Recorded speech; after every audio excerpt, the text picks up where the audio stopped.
अस्सलाम वालेकुम दोस्तों, उम्मीद करता हूँ आप सब खैर खैरियत से होंगे।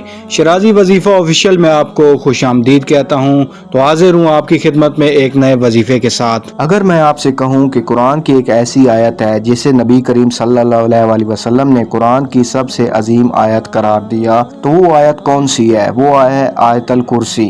आज सिर्फ 2 मिनट में आयतल कुर्सी के चंद अजीम फजीलतें जान लेते हैं। पहली फजीलत, नबी करीम सल्लल्लाहु अलैहि वसल्लम ने आयतल कुर्सी को कुरान की सबसे अजीम आयत फरमाया। दूसरी फजीलत, हदीस में आया कि जो शख्स हर फर्ज नमाज के बाद आयतल कुर्सी पढ़ता है उसके लिए जन्नत की बड़ी बशारत बयान की गई है। तीसरी फजीलत, सोने से पहले आयतल कुर्सी पढ़ने के बारे में सही रिवायत में आया है कि अल्लाह ताला की तरफ से हिफाजत मुकर्रर होती है और सुबह तक शैतान करीब नहीं आता।